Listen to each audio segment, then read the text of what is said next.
Hello. I've been getting quite a few questions about the machine now that I've been using it for a while.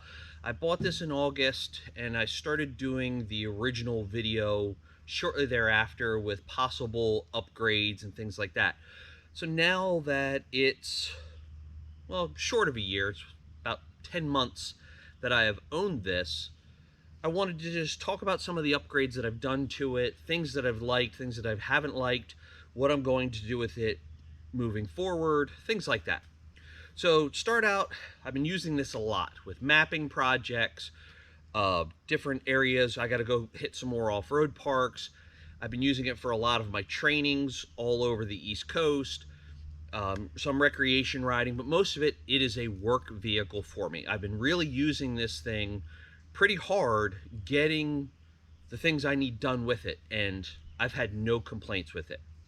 Now, before this, I had a Can-Am Commander, and I really liked it.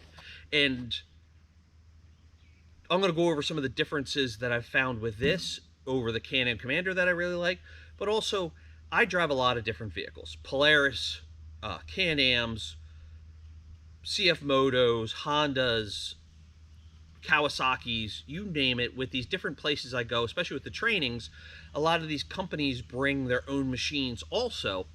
So I'm always driving and riding in different machines, different years, things like that. But I still like this the best. Especially for utility, these are still my favorite.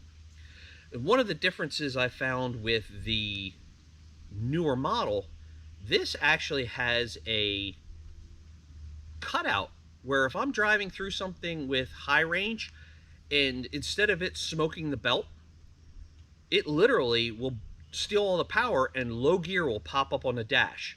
And that's awesome, because then it steals the power, doesn't smoke the belt, you can stop, put it in low, finish crawling your way through.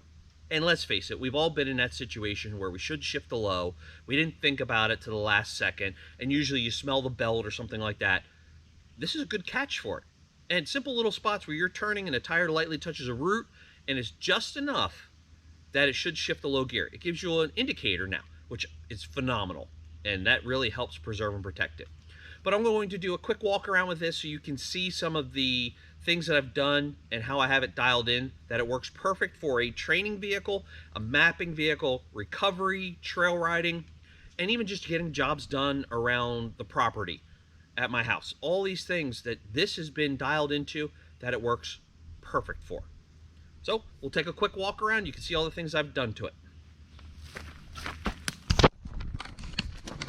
So we'll talk about first is the accessories I have on the back. So I have a spare tire, which I have attached to this rack system, so it will not go anywhere. It's all on this bed rail system that I can unbolt, and I have a hand crank in my barn that I can hook to it, crank it up to the ceiling, it's out of the way, and everything is attached to it. I have my pack out boxes, which work really well for being waterproof. I don't have to have them strapped down, so if I need something, I can literally push the button, grab the case. When I'm done with it, literally just put it right back on, locks in, and I'm down the trail again. So they work really well. This one is tools and tire repair stuff. This is my air hoses, gauges, things like that, and the bottom is recovery. I have the rack mounted on here. My power tank, which I want to find a different setup for the power tank. Right now this is kind of ratchet strapped in, because when I take it out I like to move it around. So this I'm probably going to mount vertically somewhere, but I haven't decided where yet. And then I have my action tracks and my high lift. So all this stuff stays on here nice. To get the high lift off, I literally just take these wing nuts on both sides, high lift comes off. To get to the traction boards, these two wing nuts, the high lift moves to the side, traction boards come off. So each one of these comes off in less than a minute for use.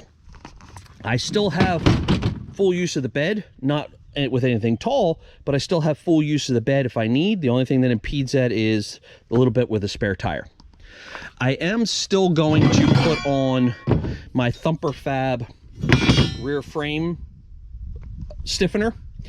I like this idea because it's also going to allow for easier pressure washing of getting some of the dirt and things out by the engine, but I still have to mount this yet. I haven't got around to that. So that's one of the add-ons I'm going to add, which goes down in the frame section there where the license plate is. So instead of it being a solid piece, it'll add a piece with holes in that I can get in there and spray, because that has been a slight problem with debris getting caught in under the engine. Now I can get in there and spray it a little better once I add that. So I have my Thumper Fab rear bumper, which I've done a video on. You can see that it actually has saved me a few times, especially with sliding it back into a tree, using that Warn Axon 3500 winch to pull at different angles. I have my Factor 55 Flat Link E on the end of that. I'm a big fan of the Factor 55 product line and how easy it is to use, but also the fact that it sucks itself flat against the fairlead, so I don't have to worry about any of that. Plus, these are controlled by the app on my phone. So I literally just push the buttons on my phone. I can control that. I have the front rig that way and the rear, but I also have a remote, which I'll show you. So that, I have it where I can use it off the app. I am currently messing with these moose knuckle jowl shackles, which I really like the design of these, and I've been wanting to play with these because they're the split shackles. So you take your strap or your shackle through here, send it in, close it up, and it works really well. And I've been using it with my Bubba ropes, and it's really quick and easy to hook them up. I also have one down in the receiver, so they're very nice to use. In the back, I did add the small spacer lift to the suspension because I noticed the back end was sagging with the gear and everything, so I wanted to keep it level or slightly higher in the back. I just like that ride, so I added a little bit of a lift in the back just for leveling. Still using the same tires and bead locks, which I'm a fan of.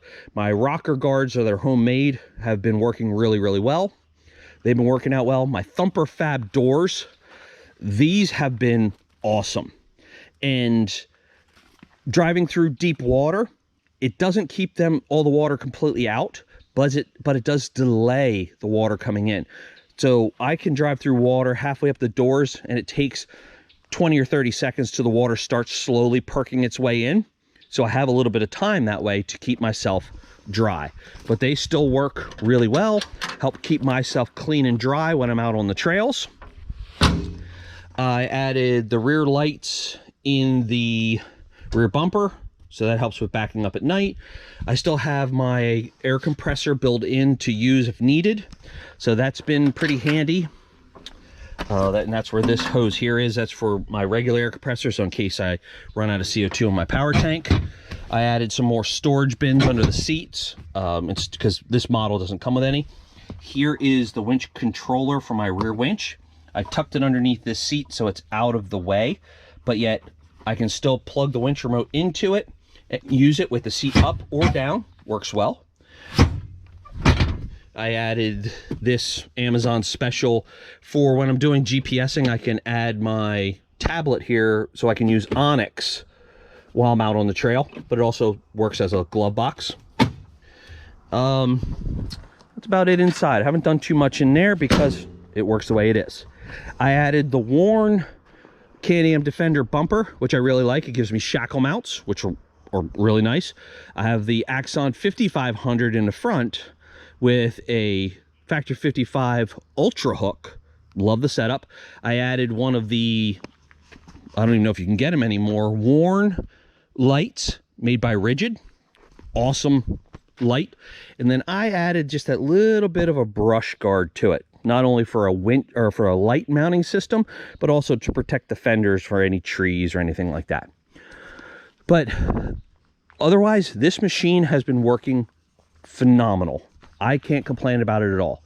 The only mishap I've had with it, you can see this little zip tie here, which I could probably take off for now. I think it's cured. I was driving and a stick hit the suspension, went up, caught just the bracket on the back of the headlight, snapped it, and the headlight fell out. So I had to epoxy it back in until I get around to getting another headlight. But right now I had the zip tie in there as a backup. So with all this has been a phenomenal machine for me. I have no complaints with it. It is the HD7, so it is literally the 700cc. Well, it's around 700cc. I forget the actual exact number for it, but it does everything I need it to. It'll tow 1,500 pounds behind it easily. It's not a race car by any means, but my parents have the 6-passenger HD9, and I find that this has more power from the start. It just doesn't have the same top end. But this will still do over 60 miles an hour. And for me, that's fast enough. I'm not driving it down the road. I'm literally just driving it on the trail, and that is faster than I need for on the trail. I do more of the slow pace crawling. You know, I may hit 30 miles an hour here or there. I never hit those speeds on the trail. I don't need to. This works well for what it is. Very versatile machine. I couldn't be happier with it.